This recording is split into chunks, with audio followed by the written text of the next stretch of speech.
నిరీక్షణ prayer house మరియు centre సంఘముల తరపున నీతి సూర్యుడిగా మన మధ్యకు వచ్చినటువంటి యేసుక్రీస్తు నామంలో మీ అందరికీ నా శుభములు. నేటి దేవుని మాట హోషేయ గ్రంథం 2వ అధ్యాయం 19వ వచనం. నీవు నిత్యము నాకుండునట్లుగా నేను నీతిని బట్టి తీర్పు తీర్చుట వలనను దయాదాక్షిణ్యములు చూపుట వలనను నిన్ను ప్రధానము చేసుకుందును. హోషేయ గ్రంథంలో దేవుడు ఇశ్రాయేలును తన భార్యగా పోల్చాడు. ఇశ్రాయేలీలు విగ్రహారాధన చేసి దేవునికి అవిశ్వాసంగా ప్రవర్తించారు. హోషేయ భార్య గోమెరు తన భర్తకు విశ్వాసంగా ఉండనట్లే ఇశ్రాయేలు కూడా దేవుణ్ణి విడిచి ఇతర దేవతలను అనుసరించారు.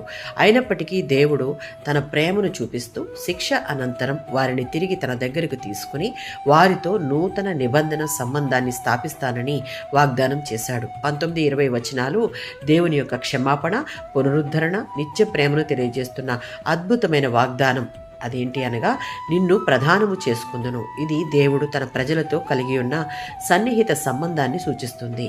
ఇర్మియా గ్రంథం 31వ అధ్యాయం 3వ వచనం. పాపులమైన మనలను దేవుడు తన శాశ్వతమైన ప్రేమతో ప్రేమిస్తున్నాను అని సెలవిస్తూ ఉన్నాడు. యెషయా గ్రంథం 54వ అధ్యాయం 5వ వచనం ప్రకారం మనలను సృష్టించిన సృష్టికర్తయే మనకు భర్త అయి ఉన్నాడు.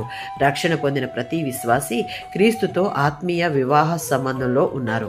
ఆ విధమైన సంబంధంలో ఉన్న మనతో దేవుడు పవిత్రమైన నీతివంతమైన సంబంధాన్ని ఏర్పరుస్తాడు. మన స్వనీతి వల్ల కాదు, క్రీస్తు నీతి వల్ల దేవుని సన్నిధిని మనం చేరగలుగుతూ ఉన్నాం.